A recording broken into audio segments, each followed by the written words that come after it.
Bodhisattva vows.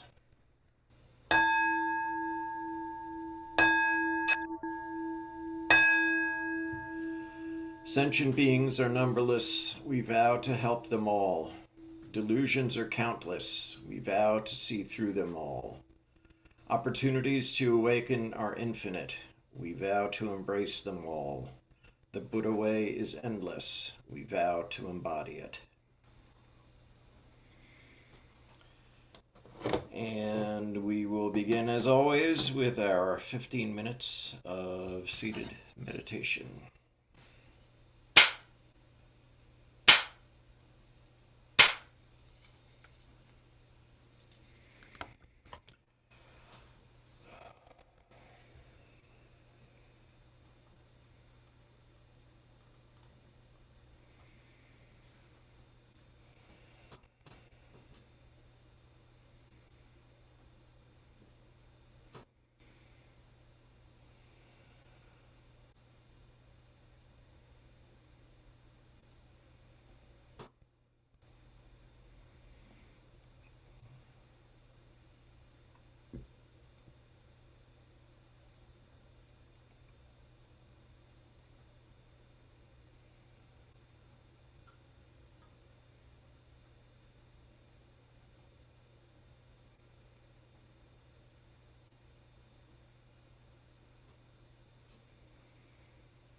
We'll chant the Gatha on opening the sutras. This Dharma, incomparably profound and minutely subtle, is rarely encountered even in hundreds of thousands of millions of ages. Now we see it, hear it, hold and maintain it. May we completely realize the true mind of all Buddhas. And tonight, we're going to have the Dharma coming to us from the great state of Rhode Island and our Dharma brother, Haesung. Good evening, all. So tonight, I'd like to speak to you a little bit about perfection. And really, the title of this whole thing that I wrote was Who Cares About Perfection? I'll start it off with a small story that I'm sure you've all heard before. A Buddhist monk in a monastery had two large pots, each hung over each end of the pole that he carried across his neck. One of the pots had a crack in it, while the other pot was perfect, always delivered a full portion of water at the end of the long walk from the stream to the master's house. The cracked pot arrived only half full. For a full 2 years, this went on daily, with the monk delivering only 1.5 pots full of water to the master.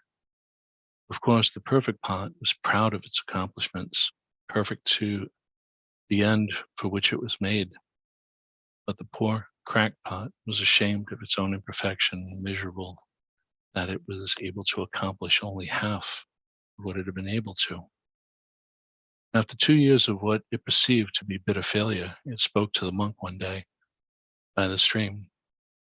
"I'm ashamed of myself and I want to apologize to you." The monk asked, "Why? What are you ashamed of?" Pot replied, "These past 2 years I'm only able to deliver half of my load because this crack in my side causes water to leak out all the way back to your master's house. Because of my flaws, you don't get the full value of your efforts." The monk felt sorry for the old pot, and in his compassion, he said, "As we return to the master's house, I want you to notice the beautiful flowers along the path." As they went up the hill, the old cracked pot took notice of the sun warming the beautiful wildflowers on the side of the path, and this cheered him somewhat up. At the end of the trail, it still felt bad because it had leaked out half its water again. And so again, it apologized for its failure. The monk said to the pot, "Did you notice that there were only flowers on your side of the path, but not on the other side? That's because I've always known about your flaw, and I took advantage of it. I planted flower seeds on your side of the path, and every day while we walk back from the stream, you've watered them. For 2 years, I've been able to pick these beautiful flowers to decorate the master's table. Without being just the way you are, he would have not had this beauty to grace our house." Now, the moral, of course, is that each of us has our own unique flaws. We're all quote unquote crackpots. But in this world, nothing really goes to waste. You may think, like the crackpot, that you're inefficient or useless in certain areas of your life. But somehow these flaws can turn out to be a blessing in disguise. From a Buddhist viewpoint, the ideal of wanting to be perfect is kept in place by attachment to ourself as a separate, exclusive, individual person, a being, disregarding that we are human beings living in samsara, an endless cycle of birth, old age, sickness, and death, which lures and baits this idea called perfectionism. We're tempted by things like anger, jealousy, desire, ignorance, and pride to stay attached. Individuals with the desire to be perfect forgetting we live in this cycle. Trapped in a lure of superiority, believing that they are individuals that are weak when they experience afflictions and suffering. Many feel shame for not being as perfect as they perceive those around them to be. Many seek approval from those they feel are more perfect than they are in order to feel adequate and whole. And there are still many that try to hide behind a perfection facade, eventually becoming addicted to things that will provide a short parenthesis of relief from their inner torment, such as food, drugs, sex, to numb the pain. Looping mistakes over and over, rather than embracing and learning from them, can be a fractal of the very cycle of samsara we live in, and so many quietly suffer. Thoreau's famous quote that the mass of men and women live lives of quiet desperation was not off the mark. As Buddhists, we are fortunate, though.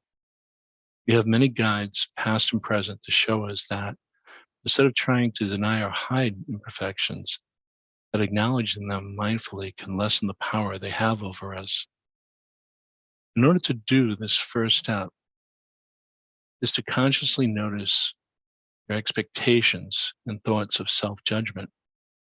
The goal is to acknowledge those thoughts as soon as they arise, like a watcher quietly observing, then letting go, just passionately and without judgment. Remember, expectations are just premeditated resentments. It takes practice not to get caught up in a tangled web of these types of thoughts and desires. A good way to understand the onset of these tendencies is to recognize where you feel the associated emotions within your body. Like an early warning system, a tight sensation in your chest, an upset stomach, a tension headache can all help you explore these inclinations further. By identifying your body's feeling and linking them to the effect of self-critical thoughts, they then become a warning that you can release as soon as they arise. Of course, meditation, breathing, and surrendering these thoughts and desires is always good preparation as well. Sort of like a proactive way of looking at things. The benefits of this is to counteract perfection is so powerful. Meditation, after all, grounding, compassion provoking, and comforting that we give to ourselves. Now extend this compassion to all that suffer from perfection around you. Stephen Hawking, I'm sure you're all familiar with, believed that one of the basic rules of the universe is that nothing is perfect. Perfection simply doesn't exist. Without imperfection, none of us would exist. Acknowledging and leaning into our imperfections with compassion, without judgment, leads to tenderness and openness. Fighting fire with fire only burns the whole world down in the end. So I leave you with this. It's one of my favorite quotes on the topic from Bob Marley. He was once asked about perfection, and I love the answer he gave. A reporter asked him, "Bob, is there such a thing as a perfect woman?"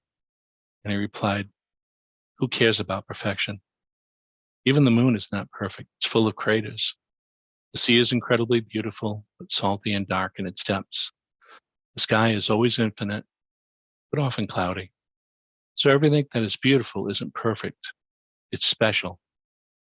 Therefore, every woman can be special to someone.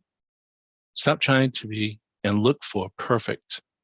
Instead, try to be free and live, doing what you love, not wanting to impress others." Thank you for letting me be of service to my Sangha.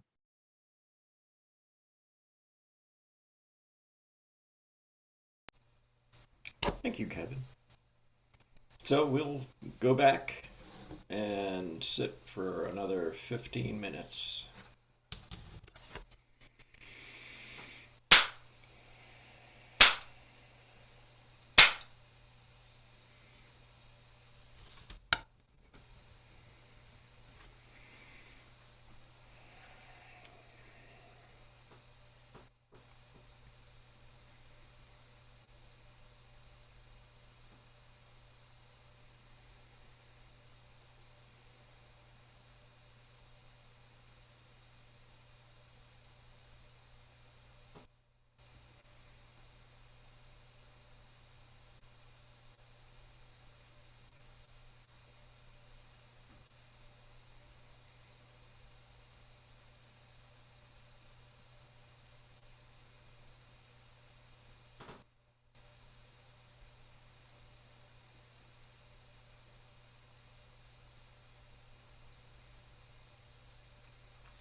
We'll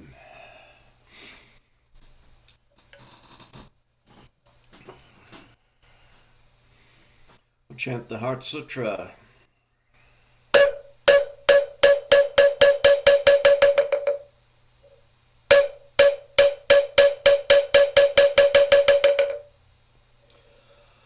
Mahaprajna Paramita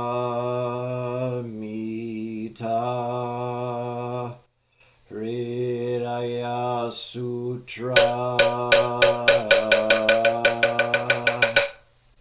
Avalokiteshvara Bodhisattva, when practicing deeply the Prajna Paramita, perceives all five skandhas are empty and is saved from all suffering and distress. Shariputra, form does not differ from emptiness. Emptiness does not differ from form. That which is form is emptiness. That which is emptiness, form. The same is true of feelings, perceptions, impulses, consciousness. Shariputra, all dharmas are marked with emptiness. They do not appear or disappear, are not tainted or pure, do not increase or decrease. Therefore, in emptiness,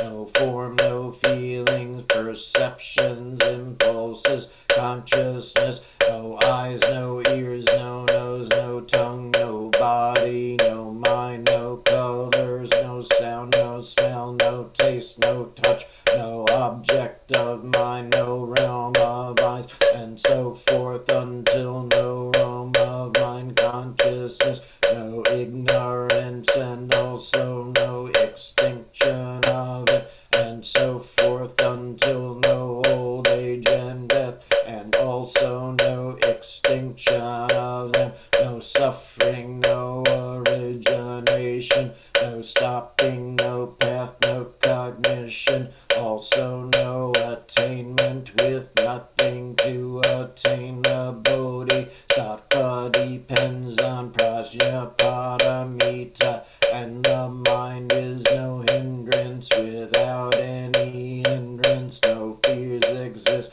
Far apart from every perverted view, one dwells in nirvana. In the three worlds, all Buddhas depend on Prajna Paramita and attain Anuttara Samyak Sambodhi. Therefore know that Prajna Paramita is the great transcendent mantra, is the great bright mantra, is the utmost mantra, is the supreme mantra, which is able to relieve all suffering and is true, not false. So proclaim the Prajna Paramita mantra. Proclaim the mantra which says Gate Gate Para Gate Parasam Gate Bodhisvaha Gate Gate Para Gate Parasam Gate Bodhisvaha Gate Gate Para Gate Parasam Gate Bodhisvaha.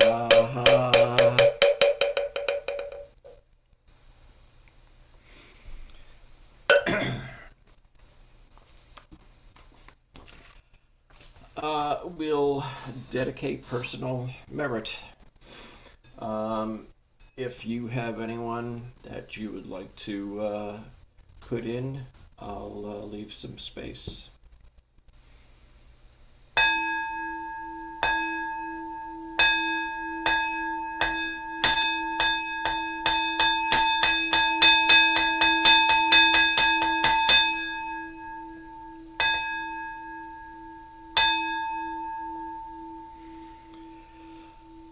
All sentient beings are one seamless body and pass quickly from birth to death.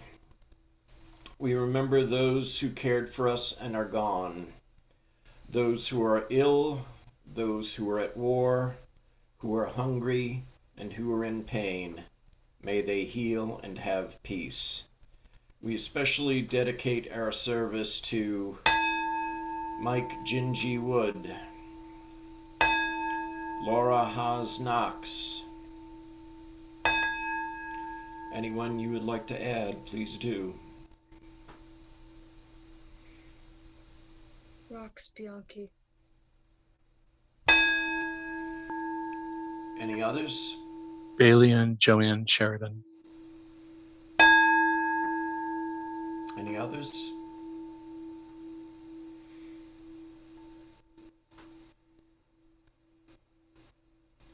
All sentient beings in the 10 directions subject to the greed, hatred, and delusion of themselves and others.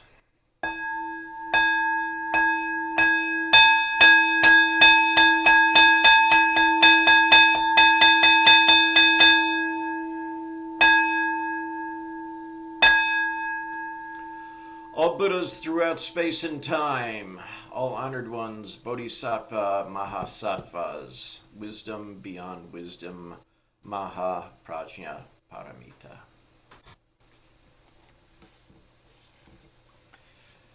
And we'll recite our faith and practice vow.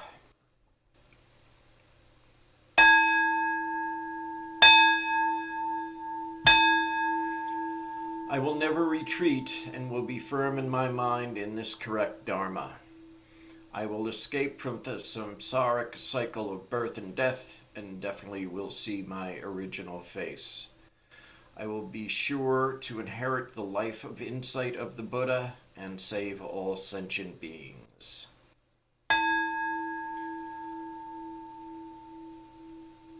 Infinite realms of light and dark convey the Buddha mind.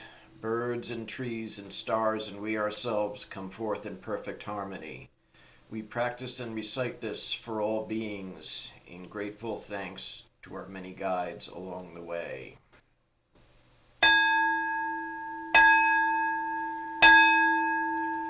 Life and death are of supreme importance. Time passes quickly by and opportunities to awaken are easily lost.